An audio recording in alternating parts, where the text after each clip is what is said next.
Eu só vejo vantagens, eu acho mais ecologicamente correto, eu acho mais saudável, eu me sinto mais feliz, de bem com a vida, eu acredito que é menos impactante ao planeta. Oh meu Deus, mais um podcast. O Pio da Jeripoca. Atenção! Opiniologista Carlos Biagioli. Corintiano roxo, historiador de informação, palhaço, ator, escritor, videomaker, pai e avô em potencial. Começa logo! O Pio da Jeripoca. Então, pessoal, hoje o assunto é mudança de mentalidade. Então, para isso nós convidamos duas pessoas praticantes de veganismo e frugivorismo. Pessoas que se alimentam só de alimentos crus e frutas, crugívoras. Então, hoje o Pio da Jeripoca recebe Camila Guerreiro e depois a gente conversa com a Amanda Vidal, outra querida que respondeu ao chamado, trazendo aí a sua experiência e a sua ótica de mundo. Tá bom? Então vamos começar? Muito bem. Quem sois vós? Então, Camila, mulher, me defino como lésbica, 43 anos, sou professora de educação física, trabalho numa rede pública, dou aulas de educação física para crianças, também dou aulas de personal trainer voltado basicamente para a terceira idade, e sou uma amante da natureza, dos animais, do meio ambiente. Apesar de ser voltada para a educação física, nas minhas práticas eu já levo esse amor à natureza que eu carrego comigo desde sempre.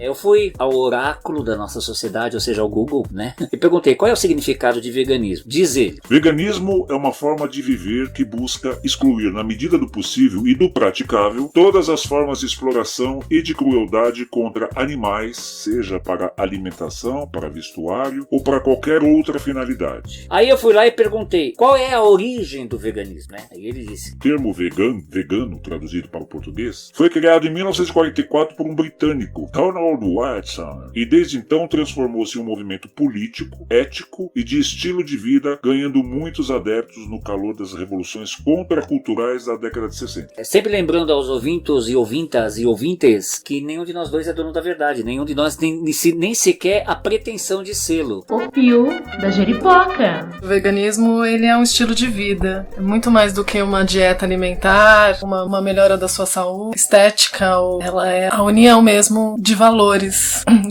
da natureza mesmo, de respeito aos animais e de respeito não só aos animais e à natureza, mas às pessoas também. Também sobre exploração infantil, exploração animal, sobre que tipo de peça de tecido que você vai usar, da onde você vai comprar essa roupa que você vai vestir. Então, tudo isso a gente observa. Os ingredientes do mercado, se você for olhar em qualquer ingredientes de qualquer produto, a gente observa que a gente não tem conhecimento daquilo que a gente está consumindo, né? E aí o veganismo, eu acho que é uma volta muito do natural, das nossas origens, de fazer um retorno à mãe natureza, assim, e de conviver, de ter um convívio, de ter um respeito, de entender justamente que a gente é só mais um dentro desse todo lindo, sabe? Com o passar do tempo e das diversas culturas, parece que a gente tem alguma coisa em comum, mesmo na diversidade cultural a gente tem alguma coisa em comum, que é o que hoje em dia o povo está chamando de especismo. A ideia de que uma espécie seja dona da outra no sentido maior possível, mais amplo. As demais espécies estão a seu serviço, inclusive a seu serviço alimentar, de trabalho e de tudo mais, para construir ou produzir algo que sirva à espécie humana. Eu assisti um filme, eu acho que era a Idade Média, então tinha aquela questão das mulheres serem consideradas bruxas, meio que apartadas. Essas mulheres eram muito ligadas à natureza, a conhecimentos ancestrais e saberes que conflituavam, né, com a ótica e a ética vigente, principalmente patriarcal e tudo mais. Eu sei que essa mulher era uma mulher que vivia lá sozinha no casebre dela, e a cena é bonita porque ela canta, tá na hora dela preparar uma comida, ela chama o cabritinho, ela canta pro cabritinho, ela cuida do cabritinho, ela conversa com o cabritinho, ela pede licença pro cabritinho e aí ela corta o pescoço do cabritinho e come e se alimenta da carne daquele cabritinho. E ela utiliza todas as partes possíveis e nisso fica claro que ela tem uma relação de respeito. Isso difere diametralmente da indústria da carne, por exemplo. Isso aí mostra que a pessoa tem uma relação com a sua presa no sentido de cadeia alimentar. A natureza ela está pensada dessa forma. No mundo tudo é aproveitável. As leis da natureza uma rede interdependente, onde tudo se sustenta. A natureza dá show e aula de autossustentabilidade. vamos parar de comer a carne, vamos parar de fazer tal coisa. Em que medida essa mudança de mentalidade se confronta com leis naturais de alimentação, por exemplo, que regem as cadeias alimentares desde que o homem desceu das árvores? Ou até antes, né? Porque o homem também não é o princípio de tudo, né? O homem, que eu quero dizer, é o ser humano. Sobre o especismo, a gente se coloca nessa posição superior. A gente, que eu digo, seres humanos. Mas existe aquele outro modelo, um modelo onde não existe uma pirâmide alimentar. Pelo menos é onde o ser humano deveria se encaixar dentro de um equilíbrio sistêmico. Onde ele não se coloca em cima de ninguém e a gente não é o cara da cadeia alimentar, né? Vamos combinar que caçar no mercado tá fácil, né? É verdade. Vamos combinar. Vamos colocar o tigre ali em cima, se for o caso. Mas, voltando para essa história interessante que você falou sobre o aproveitamento, né, daquele animal e do respeito dela. Eu entendo tudo isso. Eu não sei em que momento da história foi isso, e em todo momento da história, quando o homem conseguiu se colocar num lugar e começar a produzir seu alimento e começou a trazer os animais mais dóceis para próximo do convívio, para aproveitar a sua força e do seu alimento, daquilo que ele gerava. E aí eu acho que isso tem uma certa dinâmica bonita, sabe? Porque um meio que ajuda o outro, e eu particularmente respeito esse sistema, entende? Só que a gente entende que o homem pouco evoluiu, continuamos sendo onívoros, né? Continuamos sendo também carnívoros. A gente não perdeu isso. E ok, eu nunca vou discutir com ninguém sobre isso, sabe? Se a gente for observar o nosso sistema digestório, de um sistema digestório de um carnívoro, de um animal completamente carnívoro, como um tigre, por exemplo, um leão, eles têm um sistema digestório bem curto. Ele é diferente do nosso. O nosso, ele é grande, é para absorção de muitos nutrientes. Eles só absorvem os nutrientes da proteína de origem animal. O nosso não. O nosso tem uma capacidade incrível, entende? E aí, o veganismo, ele veio na minha vida pra me mostrar os nutrientes, assim, me mostrar o que é o alimento de verdade, porque eu fui criada à base de arroz e carne. Eu só comia isso. E eu não sou vegetariana e vegana há muito tempo. Faz 6 anos que eu comecei essa transição. Eu sou vegana há 3 anos, mais ou menos. Mas antes disso, a minha base alimentar era muito pobre, entende? E hoje eu como muita coisa que antes eu não comia, que antes eu não conhecia, que eu olhava e não sabia o que era, entende? Hoje eu tenho consciência do meu corpo enquanto o benefício que eu gero pra mim, enquanto geração de nutrientes. Meu corpo tá saudável, ele tá nutrido de muita coisa que antes eu não tinha no meu corpo. Então, antes de qualquer coisa, pensando, o que me levou pra isso foi esse amor aos animais e à natureza. Mas me gerou um benefício. Fico doente, caio de cama, mas eu percebo que com muito menos frequência do que antes, muito menos frequência. E além de ter me mostrado toda essa variedade incrível de alimentos que a gente tem, aí vem essa história, essa perda de respeito que a gente tem. Pra mim, é uma perda de respeito total, porque o animal agora é um produto, o que ele gera agora é um produto bem rentável, né, que as pessoas pagam e juram por Deus que não podem viver sem. Então, e a gente pode claramente viver sem. Eu faço exames com frequência e os médicos ficam realmente de boca aberta, porque eles falam, caramba, é possível sim ser saudável. Camila, mais do que a alimentação em si, eu acho que essa mudança de hábito alimentar, na verdade, ela não seria uma causa, ela seria uma consequência de uma coisa anterior, a mudança de mentalidade. Por exemplo, durante 300, 400 anos, considerou-se de forma legitimada, tranquila e sem culpa, e com a bênção divina, a escravidão como algo natural. Né? O que é um escravo? Um escravo é um organismo humano sem a pessoa. É uma coisificação daquilo que só sobrou a forma humana. Da mesma forma, a gente encara o animal. É uma comida ambulante, enquanto não vai para o abatedouro. É só uma comida ambulante. E tem coisas assim, martiriza o animal. Ato de engordar o bezerro, manter ele de pé, só mamando o tempo todo, ele vai engordando, então a carne dele fica mais grossa, vamos dizer assim, fica mais gorda, fica mais macia e fica mais cara pro mercado. O baby beef, que fica muito mais caro. Tudo isso é uma mentalidade. E é uma mentalidade naturalizada. Por outro lado, nós temos a questão da cadeia alimentar, que a natureza nos ensinou de alguma forma intraculturalmente, né? De cultura para cultura, a gente se alimenta de carne. E aí eu me lembrei de um caso que aconteceu em casa uma vez. Nós tínhamos um coelhinho marrom bem escuro, que nós demos para as crianças. E nós tínhamos 3 cachorras, uma delas tudo vira-lata, mas metida a perdigueiro, ou seja, cachorro de caça. Um dia a gente deu uma bobeada e de manhã cedinho, quando eu saio, tava lá o corpo estendido no chão.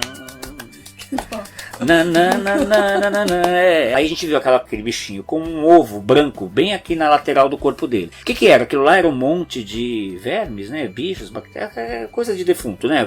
Ali, lá, numa maior festa. Aquilo, inclusive, me fez repensar a minha decisão pela cremação. Veja só para onde foi a minha cabeça. Porque eu fiquei pensando assim, caramba, este coelhinho não existe mais, morreu. Este corpo tá cheio de vida dentro. Há um bioma aí a ser considerado, né? Então, a carne que a natureza oferece para que outros animais, ou incluindo os seres humanos, a humanidade, se alimente, vai para dentro do corpo e sai de dentro do corpo da gente e vai alimentar com aquela matéria biomas e biomas e biomas. Isso que eu chamo de interdependência. Isso é uma coisa. A mentalidade que coisifica o animal, tô pegando um animal, né? Que a gente sente ser o principal foco do movimento vegano, né? É outra coisa. A industrialização disso, a naturalização desse sacrifício, e aí que eu queria chegar. A apropriação sobre a vida alheia é outra coisa. Com propósitos principalmente mercantilistas, capitalistas, de consumo, é outra coisa, né? O vegano, estereotipicamente falando, ele passa uma sensação às vezes até de antipatia, de chatice. Mas isso traz também à tona uma outra palavra-chave importantíssima quando se trata de mudança de mentalidade, que é radicalidade. Você não muda nada estrutural sem radicalidade, sem radicalizar. E isso cria conflito. Então, na tua opinião, quais têm sido as maiores dificuldades nessa mudança de mentalidade no nosso tempo? Eu acho que são, que eu consigo enxergar agora, talvez venham mais, mas são dois, eu acho. São os hábitos mesmo, alimentares, essa crença de que a gente não consegue viver sem alimentos de origem animal. Tá tão incrustado, tudo é de origem animal, que a gente consome de forma normal, né? Tudo tem um ovinho, tudo tem um leitinho, tudo tem um negocinho que O que então se propõe é que animais só para animais, em termos de alimentação. Não, é porque eu entendo que historicamente a gente, como a gente aproximou eles e a gente começou a usar os ingredientes que eles geravam ali, né? Os ovos começaram a fazer preparos, o leite, preparos. Então isso foi realmente, é uma cultura, né? É uma cultura. A gente, tudo leva ovo, tudo leva leite, né? Tanto é que você fala, mas como você faz um bolo sem ovo? Como você faz uma torta sem essas coisas, né? Existe essa coisa. Então tem esse hábito, que a gente já tá muito enraizado mesmo, e é um negócio difícil de você conseguir tirar depois, porque é como se não existisse uma outra possibilidade. E essa crença de que... Desculpa, não é, acho que é uma crença, acho que é um gosto mesmo das pessoas, porque o que eu mais escuto no mundo é, eu não sei se eu conseguiria porque eu gosto muito de. E aí a minha resposta é, eu também. Também adorava comer carne. Mas eu acho que também tem a crença, sabe por quê? Porque os médicos dizem que a proteína animal é indispensável, por exemplo. Então tem uma crença aí também. Exatamente, tem uma crença envolvida. E o que eu já consegui provar pra mim mesma que não. A única coisa que eu preciso me preocupar é que eu não consigo de forma natural é a vitamina B12. E aí então eu suplemento, desculpa. Uhum. Com pílulas, essas coisas. Do resto, tudo vem do alimento. Eu não sou uma estudiosa, eu não sou uma pessoa que fico pesquisando pra entender essa coisa toda, mas eu acredito que não. Eu provo com os meus exames médicos que não. Mas a dificuldade maior mesmo das pessoas é conseguir se desligar disso. Eu não sei se eu não vejo então relação com essa parte histórica nossa de hábito. Eu acho que isso não é tão difícil de tirar, porque uma vez que e eu vejo muita gente fazendo isso, olha, eu vou fazer um almoço, venham na minha casa, todas as opções veganas, e as pessoas preferem as opções veganas, porque são pratos mais elaborados, são pratos, eu não tenho ainda essa capacidade, gostaria de ter, vou querer desenvolver, mas as pessoas fazem cada coisa deliciosa, ingredientes, uns vegetais, cremes, que, nossa, não dá pra entender como é gostoso aquilo.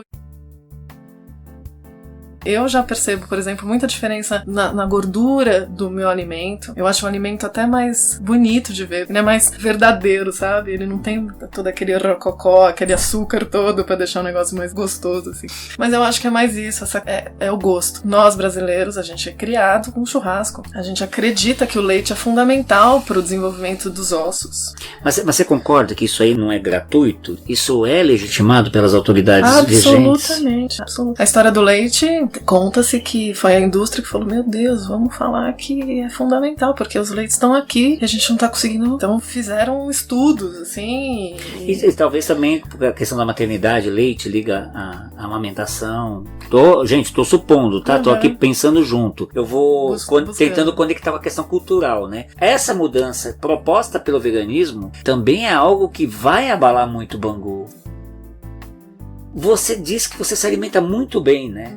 O meu medo é de passar fome. Porque quando eu falo em veganismo, o que me vem à cabeça? Vegetais. É uma coisa que metaboliza muito rápido, digere-se muito rápido, né? Bem diferente da carne, que demora em média 72 horas para digerir, né? Eu acho isso muito doido. Eu acho que é uma pancada cultural o que nós estamos vivendo. E que exige, da parte do movimento vegano, né, veganista, muita perseverança e muita coragem para radicalizar, né? E aí vem os conflitos. Né? Você tem noção, assim, quais são os principais conflitos que se nota hoje em dia ainda em relação aos veganos e não veganos? Bom, eu entendo que as pessoas realmente elas tenham muita curiosidade, então não é um conflito, mas existe muita curiosidade em cima do veganismo, do que a gente come. Aí eu enxergo uma pobreza alimentar mesmo, porque eu me reconheço nessa pobreza. O que o vegano come? Quando eu não era vegano, eu realmente não tinha ideia, porque eu não tinha. Eu era aquela que comia arroz e carne, né?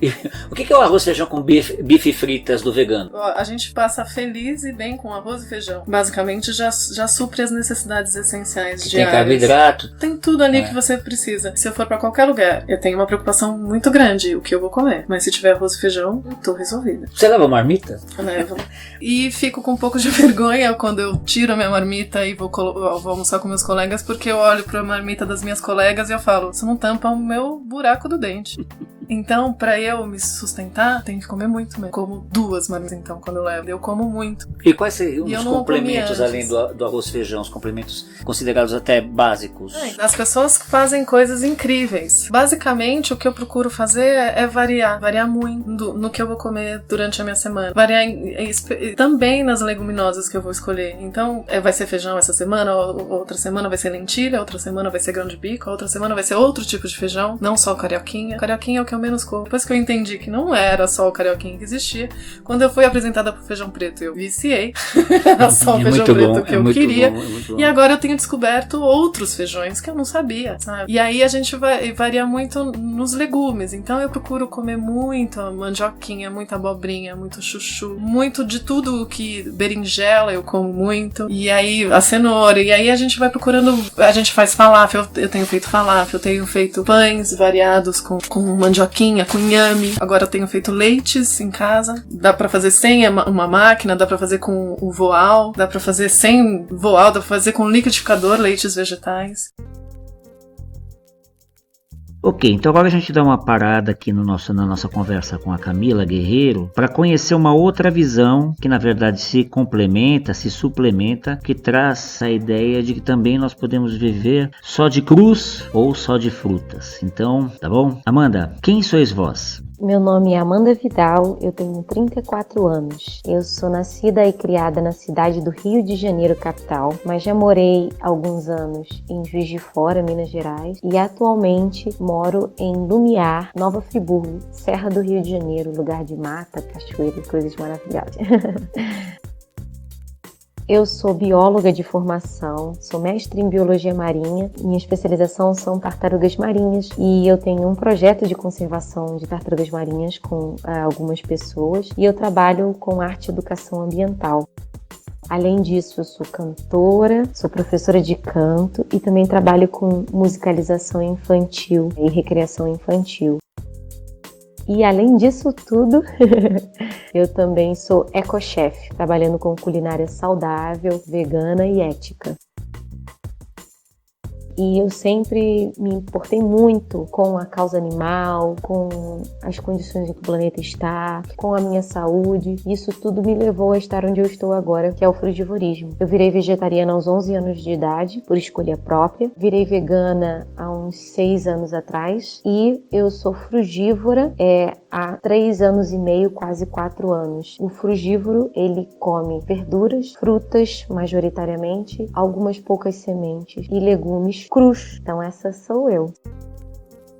Sou mamãe da Açucena, que tem 6 meses, e estou muito feliz morando aqui na Serra, junto à natureza e criando minha família aqui. Então vamos ver como foi que a Amanda saiu do pé do fogão e foi viver feliz para sempre lá no pomar. Bom, quando eu tinha 11 anos de idade, eu sempre fui muito esquisitinha, diferente das outras crianças nesse sentido. Eu achava esquisito a gente ir pro circo e ver os bichos no circo, no zoológico e ver os bichos enjaulados. Eu sempre questionava algumas coisas pra minha mãe. E aí, com 11 anos, eu comecei a tomar contato com a questão do vegetarianismo, do conteúdo, da exploração animal, e resolvi parar de comer carne, pela causa animal mesmo. Na época, meus pais ficaram um pouco preocupados, mas de certa forma me apoiaram, e a partir daí eu parei de comer carne. Fui parando aos poucos e aí me tornei vegetariana. Então, grande parte da minha vida foi dentro já do vegetarianismo, sem o consumo de alimentos de animais. Minha mãe fez inclusive um curso de culinária ayurvédica e aí eu aprendi muita coisa da culinária indiana. E ayurvédica por causa disso, que é uma culinária majoritariamente vegetariana, para eu poder comer bem, coisas assim. E eu resolvi virar vegetariana. Mas logo depois, assim, você vai lendo, vai despertando, você vai entendendo que você acaba girando a máquina da indústria da carne, comendo produtos de origem animal, mesmo leite, queijo e ovo. Eu era muito apegada aos queijos e iogurte e eu demorei muito para virar vegana por causa disso. Depois, uma colega minha me chamou para participar de um movimento que chama 21 dias sem carne. Eu já não comia carne, eu fiquei 21 dias vegana. E dentro desse movimento, eu fiz um curso de queijos veganos. E comecei a fazer queijos para mim. Queijos que eu não sabia na época, queijos da culinária crua, da culinária viva. E aí comecei a fazer esses queijos para mim, de fermentação natural. As pessoas começaram a gostar. E eu pensei, por que não, né? E as pessoas falaram, poxa, se você vender isso, eu compro. Então eu criei a marca organicamente e comecei a vender esses queijinhos, leites e iogurtes veganos de alimentação crua e viva. E aí, nesses processos de descoberta alimentar, o meu irmão se interessou pela culinária crua dentro do veganismo, né? Porque existe também um movimento crudívoro que come tudo cru, inclusive carne. E ele pesquisando, ele conheceu uma pessoa pela internet, o Eduardo Coraça, que é um nutricionista que é frugívoro também. E a minha mãe foi fazer um curso dele, uma imersão de culinária crua, como se fosse um retiro. Você fica comendo cru e aprende os pratos crus. Ela voltou do retiro muito animada, me contou sobre a experiência e falou, eu vou te dar de presente, porque você trabalha com isso, você vai adorar, vai aprimorar seus métodos. Ele fala de muita ciência, comprova várias coisas. Eu fui achando que eu ia para um retiro aprender prática. Mas eu cheguei lá e ele tocou no meu lado bióloga. Ele mostrou através de artigos, me relembrou que eu já tinha aprendido na faculdade, que nós somos macacos frugívoros e que os animais, quando comem o que devem comer, têm a sua saúde no máximo. Eu não fui buscando saúde, eu fui buscando conhecimento, aprendizado, diversão, limpeza física, mas aquilo me tocou profundamente. A partir daí, eu resolvi tentar virar crudívora/frugívora, né? E aí eu entrei nesse mundo, fui parando aos pouquinhos, eu fiquei 6, 7 meses assim, até que eu passei por uma grande mudança na minha vida. Tinha um casamento de 15 anos e me separei. Resolvi mudar mesmo e entrar pro cru. E desde então, eu estou no cru. A nossa cultura secular, moderna, ela gira em torno da cozinha cozida. E aí, quando a gente quebra esse paradigma sistemático, é difícil a gente se introjetar no meio. Muitas pessoas ficam até se sentindo distantes. Eu sempre tentei ir nos lugares, falar com as pessoas e conversar e estar nos momentos das pessoas. Aniversário de fulano, um churrasco de aniversário de fulano. Eu ia, é meu amigo, eu tô lá, levava minha frutinha, levava minha saladinha, ou ficava de jejum. Eu sempre tentei fazer parte. Então, socialmente, eu acho que havia mais um choque das pessoas do que da minha parte, porque eu sempre fui muito aberta. Eu sempre resolvi fazer as coisas do jeito que eu queria fazer, mas respeitando o momento do outro. Então, eu ia para os lugares, levava minhas coisas, ou os amigos queridos sempre levavam uma frutinha para o aniversário deles para eu comer. Então, para mim, foi uma facilidade. Mas quebrar esse paradigma do afeto familiar e social dentro do cozido, acho que é uma grande coisa. Porque a gente vai pra cozinha pra cozinhar, a gente cozinha pra família, a gente cozinha pro amor, a gente cozinha pra gente mesmo. Então, a gente tem que ressignificar. Então, acho que essa foi a grande dificuldade que eu passei, mas que rapidamente eu ressignifiquei. Então, eu cruzinho pra todo mundo. Faço meus pratinhos crus e eu pergunto se as pessoas querem provar, se querem comer comigo as frutas. Brinco e falo que eu desisti da culinária culinária porque lavar louça de cozida é muito chato, que gruda tudo. Então eu sempre tento levar na brincadeira, no espírito de multiplicar, de sempre doar pro outro e perguntar se a pessoa quer participar daquele movimento comigo naquele momento. Comendo uma manga comigo gostosa ou comendo um prato gourmet cru. Acho que essas são as grandes dificuldades que rapidamente eu passei. O frugivorismo, quando eu tomei contato do conteúdo, sempre fez muito sentido pra mim. Eu sou um macaco frugívoro, apesar de ser um macaco diferente dos outros macacos e um animal diferente dos outros animais, porque a gente modifica o planeta de forma diferente. Mas fez muito sentido pra mim. Se eu virasse frugívora, eu ia fugir dos grandes mercados, eu ia fugir das embalagens, então eu ia ser mais ecologicamente correta. Se eu virasse frugívora, eu estaria mais condizente com a minha natureza. E se eu virasse frugívora, eu ia estar impactando menos o planeta. É comprovado cientificamente, a OMS, a ONU, WWF, existem muitos artigos demonstrando que, infelizmente, consumir carne e seus derivados impacta mais o planeta Terra. E eu acreditaria que estaria mais condizente com a minha saúde. E eu também acho que você sutilizando a sua alimentação, eu acredito que o frugivorismo é uma sutilização da alimentação, a gente também entra mais de acordo e mais internamente com o nosso eu espiritual, com o nosso eu mental. Então, eu só vejo vantagens, eu acho mais ecologicamente correto, eu acho mais saudável, eu me sinto mais feliz, de bem com a vida, eu acredito que é menos impactante ao planeta. Então, para mim, essas são todas as vantagens. Me curei de muitas doenças que eu tinha, apesar de não buscar. Eu tinha cistos no ovário, eu tive um tumor benigno na hipófise, eu tinha hipoglicemia, que eu tinha que comer de 3 em 3 horas. Hoje em dia, eu jejuo às vezes até por 48 horas. Tudo isso sumiu por causa do frugivorismo. A partir do momento que eu larguei os processados, inclusive veganos, eu larguei a alimentação convencional. Eu tinha cistos no ovário e a médica convencional me disse aos 15 anos de idade que se eu quisesse ter um bebê eu teria dificuldades e que eu teria que usar a pílula para todo sempre. E a pílula me causou vários problemas. E aí, depois que eu descobri isso, eu mudei de dieta e eu notei que meu corpo melhorou. Eu me senti mais sincrônica comigo mesma, com o meu eu feminino, com a natureza. É a minha busca por o meu eu e por estar mais perto da natureza, eu acho que é maravilhoso. Então eu sempre gosto de falar disso, eu sempre gosto de dividir, principalmente de comer com as pessoas coisas cruas e frutas deliciosas. Muito bom. Para quem quiser conhecer um pouco mais do trabalho da Amanda, na descrição eu vou deixar uma série de links. Mas Amanda, conta pra gente um pouco aqui do teu trabalho. Eu tenho vários canais no Instagram e no Facebook. Eu tenho a Mami Frugem, que eu partilho a minha experiência de maternidade dentro do frugivorismo. Como eu falei das tartaruguinhas, né? Temos o Instagram e o Facebook do Projeto Aruanã. Tenho o meu canal pessoal, que é o Amanda Vida _ Voz, que eu boto meu dia a dia de vida e com a música. E a minha marca de culinária e estilo de vida vegano saudável, que também tem coisas cozidas. Então é só me procurar lá e eu sempre divido com o maior amor e carinho tudo que eu busco e também gosto muito de trocar com as pessoas, aprender e trocar com as pessoas. É isso aí, um grande beijo, Amanda, viu? Muito obrigado pela participação. E agora, voltando à nossa conversa com a Camila. Onde você compra a sua comida? Na Zona Cerealista. Zona Cerealista. Você já conversar com a Doan, como que é que ela adquire aqueles produtos? Não. O que adianta eu comprar um arroz integral, um feijão orgânico, né? Essa palavra tem sido forte, muito, né? Muito forte, utilizada muito fortemente hoje em dia. O que adianta se a gente não souber de que forma que esses alimentos estão sendo semeados, cultivados e como que os animais entram nesse processo todo? Como que é isso pra você? Então, de novo, o veganismo ele tenta diminuir todos os impactos negativos, né, sobre isso. E a gente, infelizmente, não tem o controle de tudo. A gente acredita. A gente não dá pra eu saber de onde é. Talvez, se eu for atrás, talvez eu descubra. Ou você fazer uma horta, né? Que é a minha intenção agora. A minha intenção é eu começar, dentro do apartamento mesmo, a gerar alimentos. Especialmente, eu gosto muito das punks. Plantas alimentares não convencionais. São matos. Que a gente não valoriza. Mato que cresce na calçada. Que a gente não valoriza. Sabe aquela florzinha vermelha, como chama? Aquele que a gente vê e não dá a menor bola? Aquilo lá é uma punk nutritivíssima. Exatamente. E você conta andando na rua. Exatamente. a quantidade de alimento que a gente não consegue achar na natureza, as possibilidades de cozinhar, de fazer, os preparos, os temperos, os pratos, é de uma riqueza tão, tão interessante. As combinações, o que as pessoas conseguem produzir, as pessoas fazem leites vegetais, as pessoas fazem pratos, bolos cremosos, que você fala, não tem leite aí, não tem uma manteiga, não tem nada, é maravilhoso.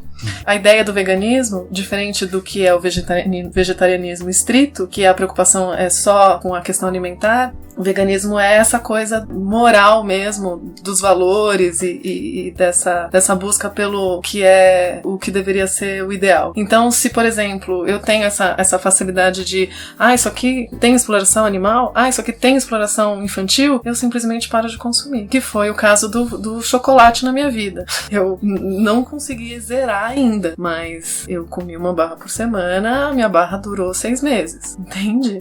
A mudança aconteceu. Eu parei de comprar. Eu agora só compro alfarroba, que é a prima do cacau, só que é doce, então não precisa de açúcar. E as pessoas conhecem pouco. Então, essa a ideia de reduzir os danos, né? Que talvez as pessoas falem, tudo bem, né? Tá bom. E a gente já fala, não, tudo bem não, vamos mudar. A gente não vai compactuar com isso. A gente vai boicotar. E mexer no consumo é o caminho dentro dos marcos capitalistas. O patrocinador, ele olha pro consumidor que tá na sociedade. Ele olha pro... Opa, peraí, o consumidor tá achando isso ruim? Tá incomodado? Então isso também, a partir de agora, isso também me incomoda, porque eu não vou perder essas vendas. Então, essa mudança de mentalidade, talvez um caminho estratégico interessante, seja realmente se articular, né, de uma forma maior, mais visível, né, para mexer com as bases, aí, com os alicerces das grandes empresas e buscar transformações nesse sentido. Bom, a natureza pensou de um jeito, as cadeias alimentares. Nós também estamos em algum topo de cadeia alimentar, né? E também fazemos parte da cadeia alimentar de outros. Você citou o tigre, por exemplo. Eu não vou conversar tete a tete com o tigre. Eu não vou querer dialogar com o tigre porque eu sei que eu vou sair perdendo. Porque eu faço parte da cadeia alimentar dele, né? Vamos supor, em um movimento vegano se consolidando, como é que vai ficar as cadeias alimentares? Vamos dizer assim, se nós, que somos 7 bilhões, quase 8 bilhões de seres humanos atualmente no planeta, paramos isso não vai acontecer em massa. Mas vamos dizer que 1 bilhão pare de consumir.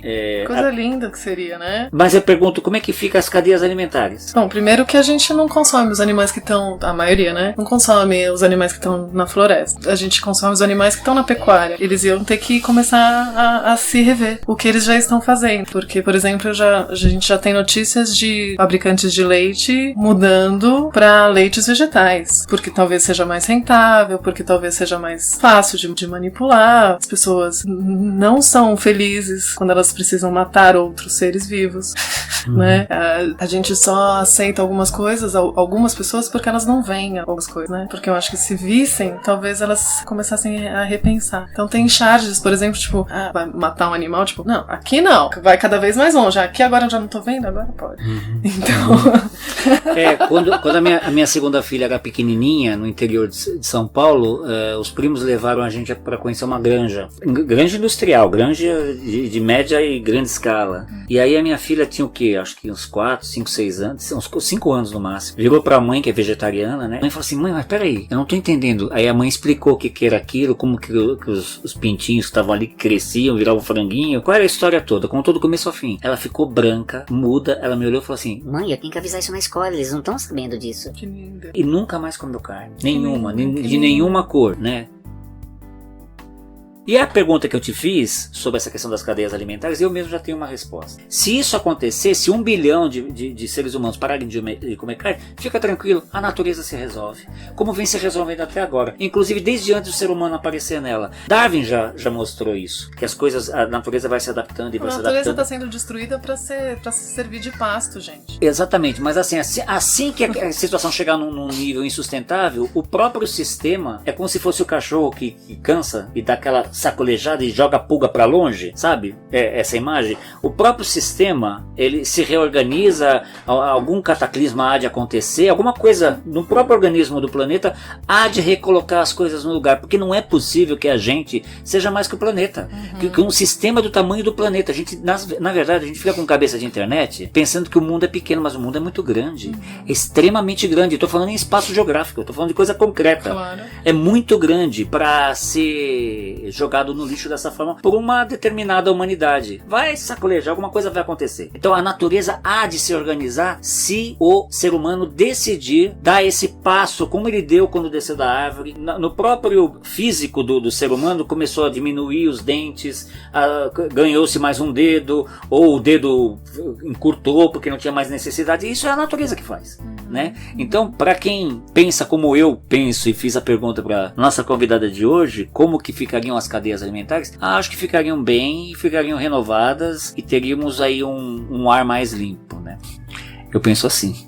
É isso, a gente acaba, tudo se move a partir do capitalismo, parece.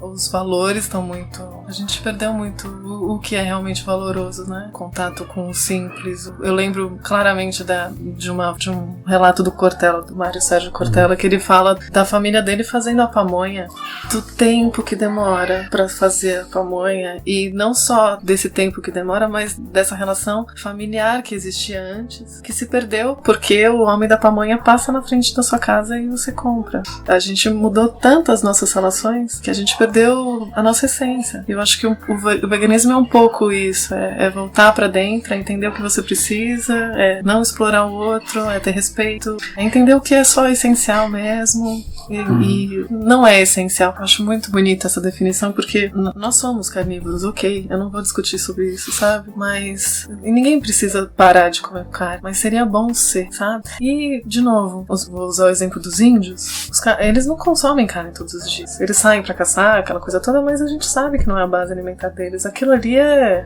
um ritual, aquilo ali é uma festa, né? Não é o prato principal dos caras. E a gente tornou tudo isso principal. E as pessoas pagam muito por isso, né? E valorizam muito. Nós estamos situados no extremo sul da cidade de São Paulo, na região de Parelheiros, Marcilac, Ilha do Bororé, nesse grande santuário, né, ecológico que a cidade de São Paulo ainda tem, né, onde tem 10 aldeias da nação Guarani. E a gente é muito próximo deles. A gente conversando com um deles, um cara muito querido, Guarani, ele falou assim, veja só, o Juruá somos nós, né? É o não índio.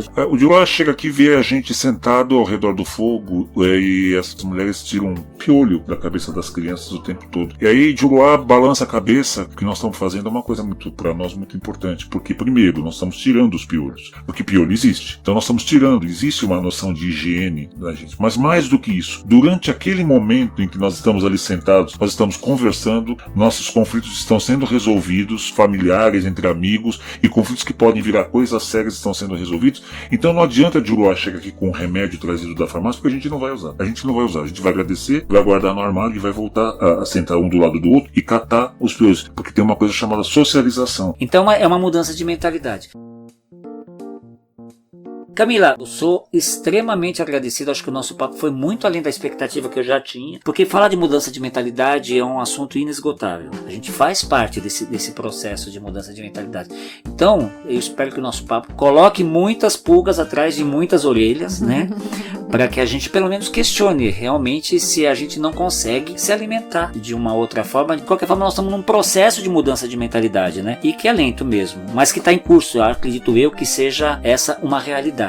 Eu tô bem feliz também, espero que tenha despertado aí o interesse das pessoas em saber o que é mais. Tem muita coisa que acontece na Netflix, ou documentários que falam sobre. Se as pessoas quiserem entender um pouco melhor o que elas consomem, o que eu acho muito interessante, né? Porque, de novo, a gente lê os rótulos dos alimentos e eu acho muito interessante a gente entender o que é tudo que a gente come. E se a gente for olhar os rótulos dos alimentos industrializados cada vez mais, a gente não entende nada. E aí, quando a gente faz esse retorno e a gente entende tudo o que está escrito e o que a gente produz, a gente consegue entender como as coisas são feitas e a gente consegue colocar o nosso temperinho, o nosso gostinho pessoal, as coisas começam a ficar mais gostosas, né? Então eu convido as pessoas realmente a, antes de, também, ao mesmo tempo em que vão descobrir mais sobre o que elas consomem, que elas descubram mais o que elas não consomem e que elas passem a descobrir outros alimentos, outras leguminosas, outras verduras, outros legumes e comecem a variar. Porque antes de pensar em tirar alguma coisa, é importante que a pessoa coloque mais riqueza na alimentação dela e aí sim ela vai poder fazer escolhas, eu acho. A todos vocês, muito obrigado pela atenção. Vocês devem ter escutado no áudio de hoje a criançada andando, as panelas mexendo, que nós estamos batendo esse papo durante a hora do almoço aqui em casa, porque é assim que a jeripoca pia aqui no nosso podcast. Se você curtiu, contribua compartilhando esse episódio com os seus amigos ou até com seus inimigos, já que se você quiser colocar algumas pulgas atrás das orelhas deles também, né? E caso você queira contribuir, nosso e-mail tá aí na descrição, é só entrar em contato que a gente conversa, tá bom? Então, como eu sempre digo, Saravá, Axé, Shalom, Salam Aleikum, Namastê, Shanti, Evoé, Allah Akbar, Optia, hashtag Saudações Corintianas, Amém e Fui! O Pio da Jeripoca.